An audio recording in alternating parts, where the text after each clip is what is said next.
What is going on, everyone? Today I'm going to have a little bit of a different review since I'm going to be covering several different pads.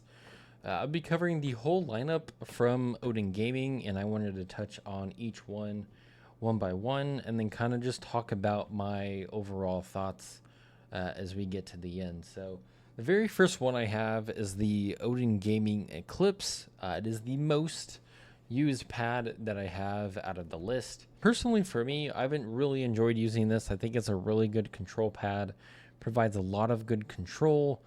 It has a decent amount of speed. I mean, it's not a muddy pad by any means. You get a lot of control of a fairly smooth, textured glide, and it performs very well. But there are a couple things that I would mention. So, number one, I feel like this is probably the most humid affected pad that I've used across the board. It doesn't affect overall performance in terms of the use of the pad itself. But the one thing that I notice is, at least in playing, whenever I start to sweat, I can literally feel the heat as I'm playing and moving left to right. Like, I can feel the heat coming off of the pad after using it and playing games like Apex, Overwatch, like a lot of tracking scenarios. I can literally feel the heat coming off of the pad, and I think a majority of that is just the surface that they used. Again, I mean, it's probably my favorite pad out of all these, but it is something that I noticed. I do feel a lot of that heat coming off of the pad whenever I'm using it. And the other thing that I would mention too is it's pretty smooth left to right. I mean, there's a little bit of a texture, but you feel a lot more of the texture up and down compared to left and right. It doesn't affect the overall performance. I mean, there's not a difference between the X and Y, but I do notice a lot more of that texture up and down as opposed to left or right. The next one we have is the Zero Gravity. This is the speed pad. Using the speed pad, I was honestly really surprised. I feel like this has a very smooth glide. Overall, I mean, this pad itself performs very well. The Again, the glide is very smooth, and I thought that was a huge plus. I mean, whenever I'm playing tracking scenarios on it, or I was playing Apex or Overwatch, I mean, I definitely had a very good, very comfortable glide. Doesn't have a whole lot of friction across the board, so I thought in terms of a speed pad, it performs incredibly well. So yeah, I mean, I definitely enjoyed using this pad. I would honestly, kind of going through, I would put this as number one. I would put this as number two, at least in terms of kind of my favorites going through. The next one we have is the Infinity. It's their hybrid pad. Going through this pad, I mean, it's pretty. I mean, it's a hybrid pad. It's pretty similar to, I mean, really any other hybrid that I've tried.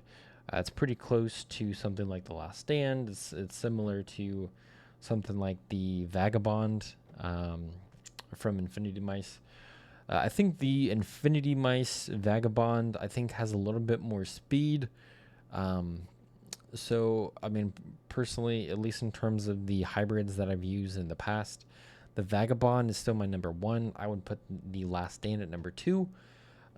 This is still, I mean, it's definitely a competitor. I think a majority of consumers, I mean, as we look at the market in general, there's very few pads now that are just a single color. And I think at some point, OdinGaming is going to have to start offering some kind of design to start having this get more noticed across the board. Next, I'm going to get into the Andromedas, and personally, I performed a little bit better on the regular Andromeda than the Andromeda Pro. The only thing that's really different is really just the stitching and the base when you compare the two, but I don't know why I perform better on the Andromeda. Overall, the quality of the pads, when you're looking at all five of these, the Andromeda Pro has better quality across the board. Really the main thing that I wanted to talk about is just the quality and kind of what I see OdinGaming kind of going from here. So at least with the Andromeda Pro, you have tighter stitching, a tighter weave, more well done across the board. Is very tight. It's stitched very well. When you compare any of the other pads, I mean, it is a very, very thick, not as tight weave. I mean, looking at something kind of up in this corner, you can see that, I mean, I can tell where it stopped. I can tell where it stopped on a lot of the other pads, whereas the Andromeda Pro is just a better quality pad overall. Two biggest things that the Andromeda Pro has: one, it has better stitching.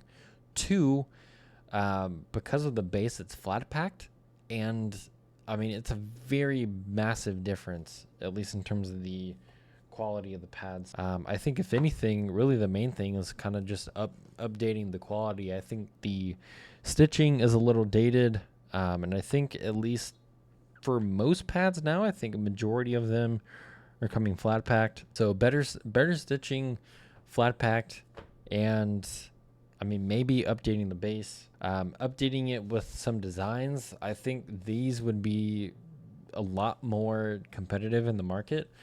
I think the pads, at least in their current form, I think they would have been competitive a couple years ago. But I think, again, if they update the stitching, maybe change out the base, have them flat packed, and maybe add some designs, I think these would be a lot more noticeable in the market right now. With that being said, did a little bit of a different review, kind of just had it going through all 5 of these. If it's something that you enjoyed, it's a little bit different. Generally, I have like a different format, but if you like this, let me know. I definitely have a couple more pads to go through, so might do something like this for the next one. If you have any questions, feel free to throw them in the comment section down below. And with that, I will catch you all next time. Start a riot.